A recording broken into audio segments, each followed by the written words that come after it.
Ok សម្រាប់វីដេអូរបស់ខ្ញុំថ្ងៃនេះគឺចង់បង្ហាញបងប្អូនទាំងគ្នាពីកលឹះខ្លីមួយតាក់ទងទៅនឹងរបៀបលុបឆាតនៅក្នុង Telegram ឲ្យបាត់តែខាងយើងឬបាត់ទាំងសងខាងទាំងខាងយើងខាងគេអញ្ចឹងណាអញ្ចឹងនៅលើ Telegram គឺមានពីរជម្រើសនឹងឯងទី1លុបឲ្យបាត់ចេញតែពីខាងយើងណាបាទខាងគេរក្សានៅដដែលហើយទី2យើងចង់លុបទាំងសងខាងទាំងខាងយើងក៏បាត់ទាំងខាងគេក៏បាត់បាទតោះអញ្ចឹងយើងទៅអនុវត្តអស់គ្នាតែម្ដងឥឡូវខ្ញុំបង្ហាញនៅលើទូរស័ព្ទដៃ iPhone ឬក៏ប្រព័ន្ធបត់ការ iOS មុនបាទជំហានដំបូងយើងចុចបើកកម្មវិធីឬក៏ app Telegram របស់យើងមកហើយយើង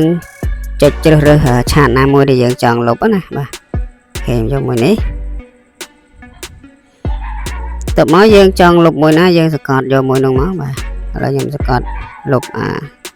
ក្សរចិននេះបាទបើសិនជាយើងចង់ជ្រើសរើសលុបច្រើនយើងចុចកន្លែងគេថា select នេះបាទចុច select មកហើយខ្ញុំចង់លុប2 3ខ្ញុំចុចគ្រីស1 2 3 4អញ្ចឹងមកខ្ញុំចង់លុបប្រហែលខ្ញុំគ្រីសប៉ុណ្ណឹងបាទអូខេអញ្ចឹងខ្ញុំចង់លុប4ហ្នឹង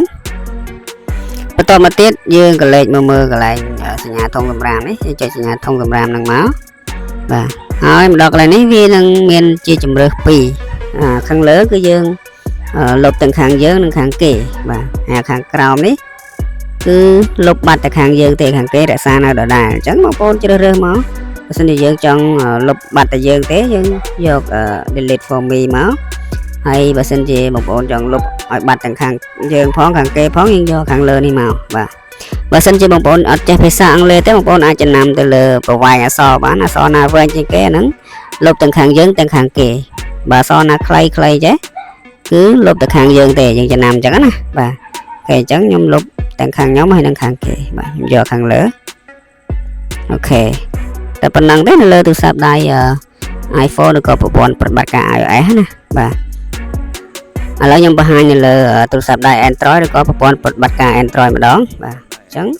ដូចគ្នាទេបងប្អូនចូលមកក្នុងឆាតមកបាទ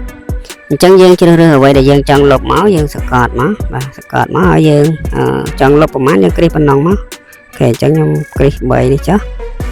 បន្តមកទៀតយើងក៏លេខមកមើលខាងលើសញ្ញាធំសម្រាមនេះយើងចុចសញ្ញាធំសម្រាមមកបាទអញ្ចឹងនៅលើទូរស័ព្ទដៃប្រភេទ Android វាខុសពី iPhone បាទទូរស័ព្ទដៃ Android បើសិនជាយើងចង់លុបឲ្យបាត់តែយើងទេយើងចុច delete យកតែម្ដងបាទហើយអក្សរពណ៌ក្រហមនេះតែម្ដងប៉ុន្តែបើសិនជាយើងចង់លុបឲ្យដាច់ទាំងខាងយើងទាំងខាងគេ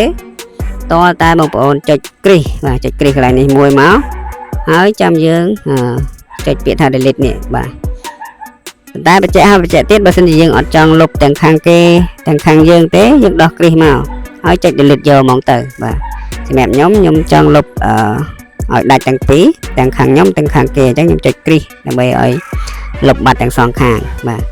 អូខេតែប៉ុណ្ណឹងយើងចុច delete មកបាត់ទាំងខាងគេទាំងខាងយើងហើយបាទតែប៉ុណ្ណឹងទេអញ្ចឹងអរគុណច្រើនសម្រាប់ការតាមដានទស្សនាវីដេអូមួយនេះតាំងពីដើមរហូតដល់ចប់ហើយបើសិនជាបងប្អូនគិតថាវីដេអូរបស់ខ្ញុំមានប្រយោជន៍សូមកុំភ្លេចចុចពាក្យជាវឬក៏ Subscribe Channel របស់ខ្ញុំម្នាក់មួយផងបងប្អូនយល់យ៉ាងណាដែរចំពោះវីដេអូមួយនេះអាចសរសេរ comment នៅខាងក្រោមវីដេអូបានហើយបើសិនជាអាចសូមកុំភ្លេចជួយ share វីដេអូមួយនេះម្នាក់មួយផងដើម្បីបងប្អូនយល់លើកទៀតគាត់បានឃើញអរគុណ